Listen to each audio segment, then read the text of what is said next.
வணக்கம் தலைமைகளே. இரண்டு தேச தலைவர்கள் நாளைக்கு சந்திக்க இருப்பது உலகம் முழுவதும் மிகவும் எதிர்பார்க்கப்படுகிறது. இந்த முக்கால்வாசி உலகம் மிக ஆனந்தமாக மிக சந்தோஷமாக இருக்கிறார்கள்.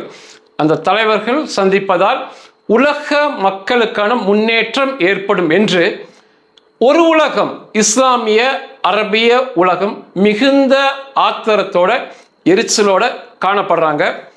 இஸ்ரேல் விழா கோலம் பூண்டுள்ளது. இஸ்ரேல் அவர்களுடைய பாராளுமன்றம் கெனசத் மிகப்பெரிய விழா கோலத்தோடு இருக்கிறது.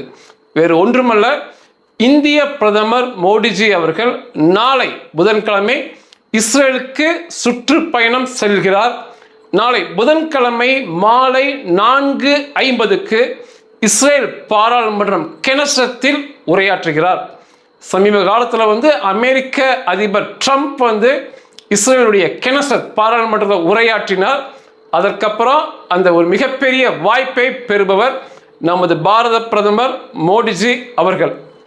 இஸ்ரேல் ஒரு தகவல் சொல்லியிருக்காங்க. அவங்க என்ன சொல்லியிருக்காங்கன்னா, தீவிரவாத அச்சுக்களுக்கு எதிராக, குறிப்பாக சியா சன்னி பிரிவு இஸ்லாமிய பயங்கரவாத அச்சுக்களுக்கு எதிராக ஒரு புதிய கூட்டணியை, அந்த தீவிரவாத அச்சுக்களுக்கு எதிரான புதிய கூட்டணியை உருவாக்கும் முயற்சியின் முதல் கட்டம் இது அப்படின்னு சொல்லி இஸ்ரேல் இதை பதிவு பண்ணிக்கிறாங்க. இந்த ஈரான் இந்த ஒரு 2-3 நாளைக்கு சண்டை நிச்சயமா இருக்காது. ஈரான் நம்ம பார்க்க வேண்டியதே இருக்காது. ஏன்னா மோடிஜி அவங்க இஸ்ரேல் போயிட்டு அந்த சுற்றுப்பயணம்லாம் முடிச்சு பத்திரமாக இந்தியா திரும்பிய பிறகுதான் இந்த சண்டை தாக்குதல் நடைபெறும். ஏன்னா சண்டை நடக்கும்போது இஸ்ரேலுக்குள்ள ஏவுகணை வருவதை இஸ்ரேல் விரும்பாது. அதனால ஒரு 2-3 நாளைக்கு ஈரான் தப்பித்து கொள்ளும். இந்த பதிவு முழுக்க அனைத்து மக்களுக்கும், குறிப்பாக கிறிஸ்துவ மக்களுக்கான பதிவு இது. தயவு செய்து கிறிஸ்துவ மக்கள் இது நல்லா கேளுங்க. அவங்க ஒரு சொற்றொடர், ஆங்கில சொற்றொடர் இன்னைக்கு இஸ்ரேலில் பதிவு பண்ணியிருக்காங்க. It will mark more than a diplomatic engagement. It will be the return of an achi அப்படின்னு பதிவு பண்ணியிருக்காங்க. அதாவது என்ன சொல்றாங்க அப்படின்னா, இஸ்ரேலில் அதிகாரப்பூர்வமா இது ஒரு சம்பிரதாய அல்லது இரு தேசத்துக்கிடையேயான ஒரு சந்திப்பு அல்ல, இது எங்களின் சகோதரன் திரும்ப வரும் நிகழ்வு இது அப்படின்னு இருக்காங்க. இது இஸ்ரேல் ஹீப்ரு பாஷையில் ஆச்சி அப்படிங்கிறது மை பிரதர் குறிப்பிடும். அதாவது சகோதரன், பிரதர் அல்ல, மை பிரதர், என் சகோதரன் திரும்ப என் மண்ணுக்கு வருவதான நிகழ்வு இது. இது ஒரு சம்பிரதாய சந்திப்பு அல்லன்னு பதிவு பண்ணியிருக்காங்க. மோடிஜியை அந்த யூத மக்கள் அவர்களின் சகோதரன், எங்கள் சகோதரன் சொல்லி பெருமை போக சொல்றாங்க. உண்மையா ட்ரம்ப்புக்கு கூட இந்த ஆச்சி மை பிரதர் என்ற வார்த்தை பிரயோகம் இஸ்ரேல் கிடைக்கல. ஆனா இந்த நட்பு ஒரு சிக்கலான நட்பு. இந்தியாவுக்கு, ஒரு இந்திய தலைவருக்கு ஒரு மிகப்பெரிய சிக்கலான நட்பு. இஸ்லாமிய அரபிய உலகம் என்பது 70 நாடுகளுக்கு மேல பெருசா இருக்கிறாங்க. 200 கோடி மக்களுக்கு மேல அவங்க இருக்காங்க. இந்தியாவில் அவர்களுடைய வாக்கு சதவீதம், இஸ்லாமிய மக்களின் வாக்கு சதவீதம் 15% நிச்சயமா இருக்கும். அதே சமயத்தில் இந்த யூத மக்கள் என்பவர்கள் ஒரு சின்ன நாட்டில் இஸ்ரேலுக்குள்ள மட்டுமே இருக்காங்க. அவருடைய மக்கள் தொகை உலகம் முழுவதும் எடுத்துக்கிட்டிங்கன்னா 1,40,00,000 மட்டுமே இருக்கும். இந்தியாவில் அவர்களின் வாக்கு சதவீதம் 0. இப்போ இஸ்ரேலுக்கு மோடிஜி நட்பா இருக்கனால அவருக்கு கிடைக்க போகும் வாக்கு 0. அதே சமயத்தில் இஸ்லாமிய அரபிய நாடுக்கு நட்பா இருந்திருந்தார்னா அவருக்கு கிடைக்கும் வாக்கு 15%. எந்த வித அரசியல் தலைவரும் இப்படிப்பட்ட ஒரு சூழ்நிலை பார்க்கும்போது நிச்சயமாக இஸ்ரேலை கைவிட்டு இந்த காசாக்கு உறுதுணையாக இருந்திருப்பாங்க. ஆனா கடைசி வரைக்கும் இந்த போரில் இஸ்ரேலுக்கு துணையாக நின்ற ஒரு தலைவர் யாருன்னா நமது பிரதமர் மோடிஜி அவர்கள் தான். அக்டோபர் 7 தாக்குதல் இஸ்ரேல் மீது நடத்தப்பட்டது வரலாறு காணாத தாக்குதல். அது திரும்ப நல்லா கேட்டு கிறிஸ்துவ மக்களே, யூத படுகொலை ஜெர்மன்ல நடந்துச்சு. ஜெர்மன்ல யூத மக்களை படுகொலை பண்ணாங்க. அதற்கடுத்து இஸ்ரேல் மக்கள் மீது நடத்தப்பட்ட மிகப்பெரிய தாக்குதல் அக்டோபர் 7 தாக்குதல் தான். இந்த தாக்குதல் நடந்தனையே இஸ்ரேலிய பிரதமர் பென்யமின் நெத்தன்யாகுவை முதலில் தொடர்பு கொண்டு கண்டனத்தை பதிவு செய்தவர் அமெரிக்க அதிபர் அல்ல, இங்கிலாந்து அதிபர் அல்ல, ஐரோப்பா அதிபர் அல்ல, இந்திய பிரதமர் மோடிஜி தான் முதல் கண்டனத்தை இந்த காட்டு மிராண்டித்தனமான பயங்கரவாதத்தை கண்டித்து நெத்தன்யாகு அவர்களை கூப்பிட்டு பேசிய முதல் தலைவர். அதை நீங்க மறந்துடவே கூடாது. பொதுவாக யூத மக்கள் அவர்கள் தாக்குதலுக்கு உள்ளாவதை, அவர்கள் மக்கள், குழந்தைகள், பெண்கள் பிணங்களாக சிதறி கிடைப்பதை எக்காரணம் கொண்டும் காட்ட மாட்டாங்க. ஏன்னா அது ஒரு வீக்னஸ் பாயிண்டா போயிடும். யூத மக்கள் மீது ஒரு பரிதாபம் ஏற்படும். அந்த மாதிரி அதை விரும்புறதில்ல அவங்க. இந்த அக்டோபர் 7 தாக்குதலை மட்டுமே உலகத்துக்கு விவரித்து சொன்னாங்க. மற்றபடி அந்த 1200 மக்கள் படுகொலை செய்யப்பட்ட புகைப்படங்கள், வீடியோக்களை பார்த்த உலக தலைவர்களை விரல் விட்டு எண்ணிடலாம். 1, 2, 3, 4 இப்படி விரல் விட்டு எண்ணிடலாம். அதுல முதல் தலைவர் பிரதமர் மோடிஜி அவர்கள், 2வது அமெரிக்க அதிபர் காமிச்சாங்க, 3வது ரஷ்ய அதிபர் காமிச்சாங்க, 4வது சீன அதிபருக்கு அந்த புகைப்படங்கள், வீடியோக்களை காமிச்சாங்க. ஷேர் பண்ணல, காமிச்சிட்டு மோடிஜிட்ட கேட்டாங்க, இப்படி எங்கள் மக்களை படுகொலை செய்திருக்கிறார்கள், குழந்தைகள், பச்சிளம் குழந்தைகளை கொன்றிருக்காங்க. ஒரு பெரிய குடும்பம், அப்பா, அம்மா, மகள் இருந்த குடும்பம் தீயால் எரிக்கப்பட்டு அந்த சாம்பல் ஒரு சோப்பு டப்பாக்குள்ள அடங்கிருச்சு. அந்த குடும்பத்தை ஒரு சோப்பு டப்பாக்குள்ள மாற்றி காமிச்சிருக்கானுங்க. பாலியல் பலாத்காரம் எங்கள் பெண்ணை பண்ணி அந்த தொடர்ச்சியாக பாலியல் பலாத்காரம் பண்ணதில் அந்த பெண்ணுக்கு இடுப்பு எலும்பு முறிந்தது. அந்த நிலையிலுமே அந்த பெண்ணை தலையில் சுட்டு கொண்டிருக்காங்க. வயோதிகர்கள், முதியவர் பெண்களை இழுத்துட்டு போயிருக்காங்க, காசாக்குள்ள இழுத்துட்டு போயிருக்காங்க. முக்கால் நிர்வாணம் ஆக்கி எங்கள் பெண்ணை காசா முழுவதும் இழுத்து சென்று அடித்தே கொண்டிருக்காங்க, முக்கால் நிர்வாணப்படுத்தி. இது எல்லாம் புகைப்படம், வீடியோக்கள் காமிச்சு என்ன பண்றது அப்படின்னு கேட்கப்பட்ட தலைவர்கள பிரதமர் மோடிஜியும் ஒருவர்.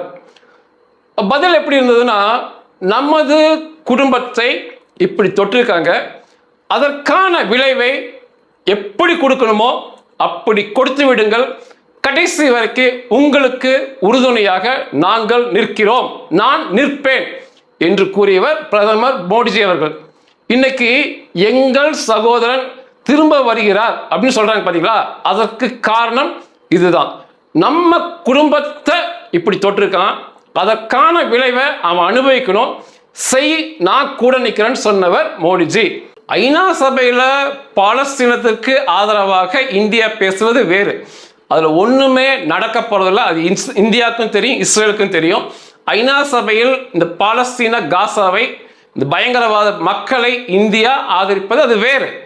ஆனா நிஜத்துல இந்தியா தான் இந்த போரில் இஸ்ரேல் வெற்றி பெறுவதற்கு முழுக்க இஸ்ரேலை தாண்டி ஒரு நாடுனா அது முதல் நாடு இந்தியா தான். அப்புறம் நம்ம அமெரிக்காவை சொல்லலாம். வலைதளங்களில் இந்த இஸ்லாமிய அரபிய மக்கள் இந்த பயங்கரவாத பதறலுக்கு ஆதரவாக, காசா பயங்கரவாத மக்களுக்கு ஆதரவாக வாதாடும் போது அதற்கு எதிராக தொடர்ச்சியாக பதிலடி கொடுத்தவர்கள் இந்தியாவுடைய மக்கள். கப்பலாக ஆயுதங்கள், ஷெல் 155 விட்டமுள்ள குண்டுகள், பீரங்கி குண்டுகள் மிகப்பெரிய சேதத்தை உருவாக்கும். அதை கப்பலாக சண்டை நடக்கும்போது அனுப்பிய நாடு இந்தியா. சுப்ரீம் கோர்ட்ல அதை தடை செய்யணும்னு வழக்கு போட்டு சுப்ரீம் கோர்ட்டே அரசு செய்வதில் நாங்கள் தலையிட முடியாதுன்னு சொல்லி கப்பலாக வெவ்வேறு பேர்ல வெவ்வேறு நாட்டு வழியா இஸ்ரேலுக்குள்ள கொண்டு போய் சேர்த்தியது இந்தியா. இஸ்ரேல் இந்த தாக்குதல் நடந்த உடனேயே இஸ்ரேல் தூதரகத்தை கதவை தட்டி நாங்க சண்டைக்கு போறோம்னு சொல்லி போய் நின்னது ஹிந்து மக்கள், ஹிந்து சாமியார்கள். நீங்க பெருமையா பேசுறீங்க கிறிஸ்தவ மக்கள், நாங்க இஸ்ரேலுக்கு ஆதரவா இருக்குன்னு. ஒரு கிறிஸ்தவருமே அந்த எம்பசி கதவை தட்டி நான் பார்க்கல. ஹிந்து மக்கள், ஹிந்து வாலிபர்கள், இந்து சாமியார்கள் தொடர்ச்சியா அந்த எம்பசி தூதரகத்தை கதவை தட்டி எங்களை இஸ்ரேலுக்குள்ள அனுப்புங்க, நாங்க போய் அவங்கள ஒரு கை பார்க்கிறோம்னு சொன்னாங்க. இது இஸ்ரேல் மக்களால் மறக்கவே முடியல. எந்த நாட்டிலுமே, உலகத்துல 195 நாடு இருக்கு, எந்த நாட்டு மக்களும் அந்த இஸ்ரேல் தூதரக கதவை தட்டி நாங்கள் சண்டைக்கு வரோம் உள்ள அனுப்புங்கன்னு சொல்லவே இல்லை. இது ஒரு மிகப்பெரிய மன உறுதியை இஸ்ரேல் மக்கள் கொடுத்து, அதாவது அந்த சண்டையை வந்து அவங்க போட்டுக்கிட்டாங்க.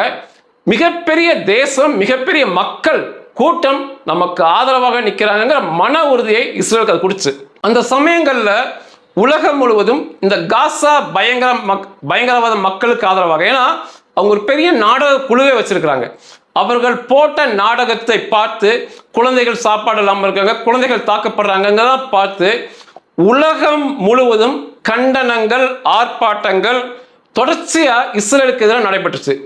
யூத வெறுப்பு உலகம் முழுவதும் காணப்பட்டது. யூத மக்கள் தாக்கப்பட்டாங்க. கல்லூரிகளில் அந்த இஸ்ரேலுக்கு எதிரான போராட்டம் மிக பெரிய அளவில் பார்க்கப்பட்டது. ஏன்னா மாணவர்கள் போராடுவது மிகப்பெரிய விஷயம். இது அமெரிக்காவில் நடந்தது, இங்கிலாந்தில் நடந்துச்சு, ஐரோப்பிய நாடுகள் நடந்துச்சு, இஸ்லாமிய நாடுகள் அனைத்திலுமே நடந்துச்சு. நடக்காத ஒரே நாடு இந்தியா தான்.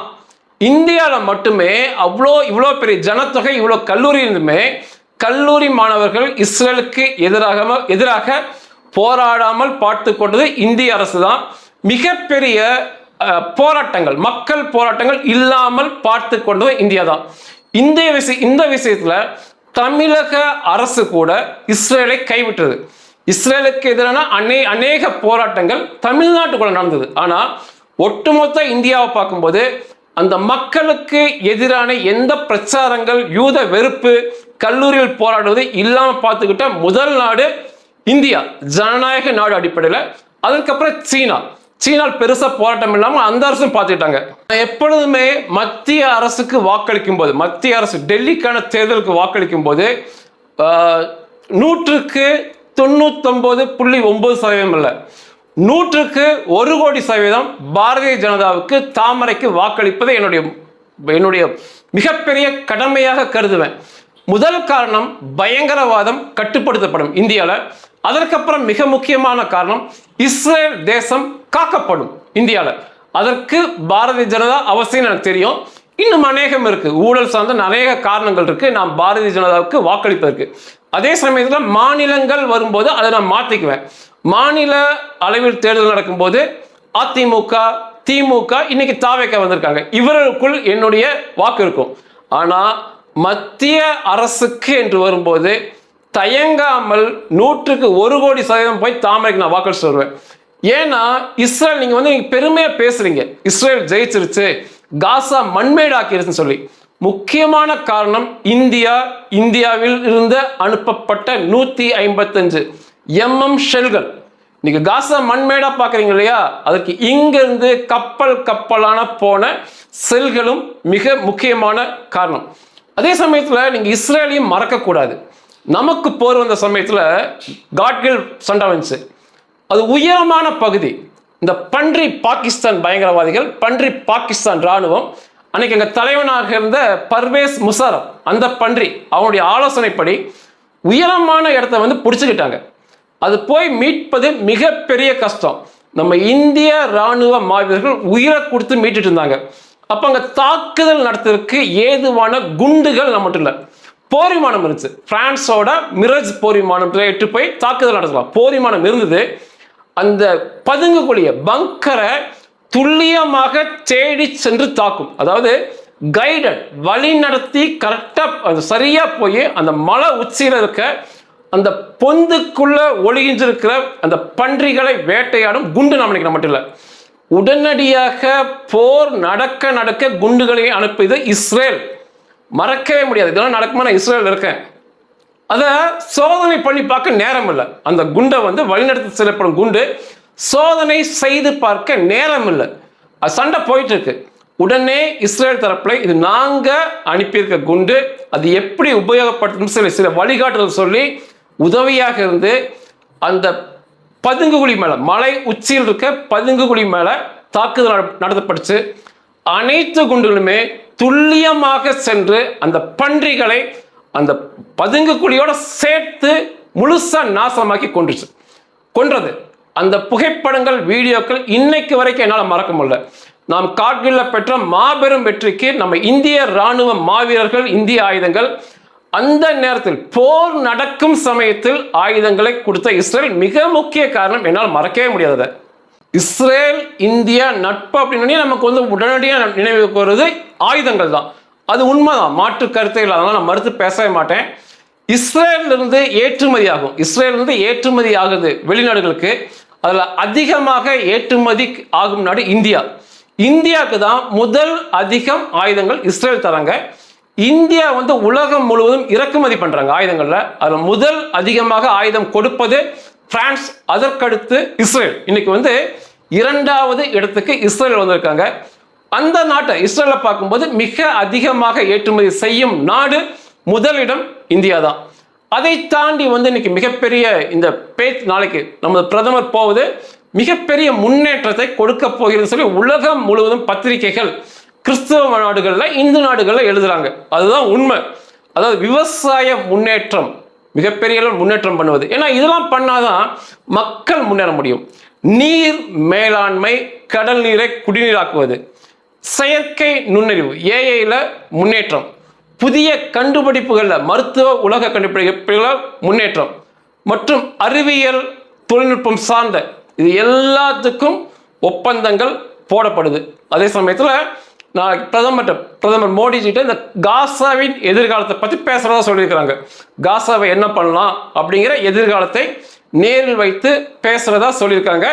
இஸ்ரேலிய அந்த நாடாளுமன்றம் விழா கோலத்தில் இருக்கு. எனக்கு டிக்கெட் கிடைக்கல, அவருக்கு டிக்கெட் கொடுக்கணும்னு சொல்லி இன்னைக்கு அங்கே பிரச்சனை போயிட்டு இருக்கு. ஏன்னா அங்கே இருக்கைக்கு ஏற்ப நம்ம ஆட்களை கொண்டு வரணும். குறிப்பாக இந்த அரபியர்களை உள்ள விடவும் கூடாது. ஏன்னா அரபிய அந்த எம்பிக்களை உள்ள விட்டா நிச்சயமா பிரச்சனை பண்ணுவாங்க, வெளிநாட்டு நடப்பு பண்ணுவாங்க, சத்தம் போடுவாங்க. ட்ரம்ப் வந்தபோது நடந்துச்சு. அதனால வந்து இப்பவே கூக்குரல், எனக்கு டிக்கெட் வரல, அவருக்கு வந்திருக்கு, அந்த மாதிரிலாம் பேசிட்டு இருக்காங்க. விழா கோலம் ஆக மொத்தம் இஸ்ரேல் நாடாளுமன்றத்தில் இருக்கு. ஜெருசலேம் விழா கோலம் பூண்டிருக்கு. கடைசியா சொல்லி முடிச்சுக்கிறேன். இஸ்ரேல் இந்த சொற்றொடரை எந்த தலைவருக்கும் கொடுத்து பெருமைப்படுத்தியதே இல்லை. அவங்க என்ன சொல்றாங்கன்னா, பாரத பிரதமர் மோடிஜி அவர்கள் வெறும் அரசியல், அவருடைய வருகை வெறும் அரசியல் ரீதியாக மட்டும் நாங்கள் பார்க்கவில்லை. அவர் இஸ்ரேலுக்கு வருவது, ஜெருசலேமுக்குள் வருவது, எங்களின் சகோதரன் திரும்ப எங்கள் இஸ்ரேலுக்கும் ஜெருசலேமுக்கும் வருகிறார் அப்படின்னு பதிவு பண்ணாங்க. நான் எனக்கு தெரிஞ்சு இந்த பெருமையை இஸ்ரேல் யாருக்குமே கொடுத்ததில்லை. நன்றிகள்.